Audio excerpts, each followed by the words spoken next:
आरिफ साहब गए तो थे, आपको छोड़ करके मिलेगा महल उन सपनों का जिसका वो स्वप्न देख चुके हैं। जो लड्डू दूर से दिखाया उसको दूर से ही देखने के लिए कहा गया है अभी उनको, फिलहाल सब्र कीजिए। वो तो लेकिन बिल्कुल आश्वस्त है साहब, लेकिन ये कह देना कि बड़ी बार्गेनिंग करनी चाहिए, ये कहां तक सही था आरिफ साहब? लेकिन निश्चित रूप से जाति जनगणना का मुद्दा हमारे नेता आदरणीय अखिलेश यादव जी का उठाया था। बिहार से उसकी शुरुआत हो गई और आज राहुल गांधी जी भी उस मुद्दे को लगातार अपने भाषणों में कह रहे हैं कि हम जहां जहां भी सरकारों में आएंगे जाति जनगणना करेंगे। निश्चित रूप से विधानसभा उत्तर प्रदेश में 54 लोग कैबिनेट में हैं, जिसमें 21 लोग सामान्य वर्ग के हैं और उन वो पिछड़े वर्ग के हैं, 7 दलित हैं। तो मैं समझता हूँ कि आधी आबादी वालों से अपनी निराशा हाथ लगी है और जो मछली विभाग है वो भी वो सारे विभाग भी जो है वो दूसरे लोगों के पास हैं।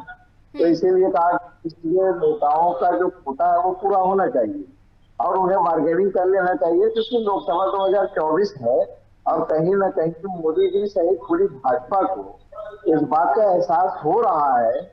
इसीलिए प्राण प्रतिष्ठा भी देखिए मंदिर के निर्माण से पहले करा दी जा रही है, जो कि विधि धार्मिक विधि विधान के विरुद्ध है, जो धार्मिक पंडित बनाते हैं।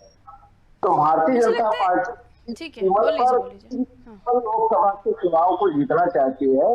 उनको इस बात का है, उनके पास ये सारी इंटेलिजेंस की रिपोर्टें आ गई हैं कि आप हर जगह से जा रहे हैं और विधानसभा में भी जो लूट करते जा रहे हैं वो सीटें, उन सबको जाने के लिए ये एक तरीके से हाई प्रोफाइल ड्रामा है। मैं समझता हूँ कि अभी मैं बहुत कुछ सहमत हूँ रजा साहब से और उनकी बातों से। मैं तो सोच रहा था कि मैं यही कह दूं कि रजा साहब ने जो कहा वही मैं भी कहना चाहता हूँ। शुरुआत से उनको ये सब बात दिखाते जा रहे हैं कि हम आपको मंत्री बनाएंगे, लेकिन कोई मंत्री विस्तार नहीं हो रहा है। और एक बात और है कि उत्तर प्रदेश सरकार के पास अपनी कोई योग्यता और क्षमता नहीं है, वो उसकी दिल्ली से चलती है और नहीं, दिल्ली ऐसा से नहीं है। ही जातिगत जनगणना की बात आप कर रहे हैं तो आपको लग रहा है कि फॉर्मूला एकदम फिट बैठ जाएगा। कई जगहों पर आप ही के जो दल हैं करीबी, वो भी विरोध के स्वर वहां से भी उठ रहे हैं, उड़ीसा से भी उठ रहे हैं। भूपेश साहब ने छत्तीसगढ़ में करवा लिया, लेकिन करवाने के बाद ये बताया नहीं कि कितना % कौन सी जाती है वहां पर। फिर इलेक्शन आ गए, उन्होंने कहा कि बाद में। लेकिन अब आपको लग रहा है कि बिग बिग टास्क हो जाएगा और आरक्षण के चलते, या ऐसा हो सकता है कि राजभर भी ऐसा आपके साथ इस मिशन में जुड़ जाए बीजेपी को दिखाने के लिए, ऐसा सोचा है क्या?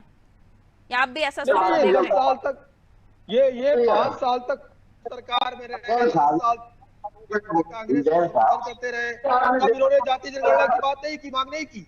एक सेकंड, बारी बारी से सर, बारी बारी से। केसी जन साहब आपके पास आ जाऊंगी मैं, रुक जाइए एक सेकंड। हाँ बोलिए आरिफ साहब। का झुंझुना थमा दिया गया और ये कह दिया गया कि 2029 से पहले ये साकार नहीं होगा। जाति जनगणना तो शुरू हो गई है। हमारे नेता अखिलेश यादव जी ने जिस चीज को उठाया था उनको अन्य राज्यों से उसकी हो गई है, उसमें कोई देरी होने वाली नहीं है।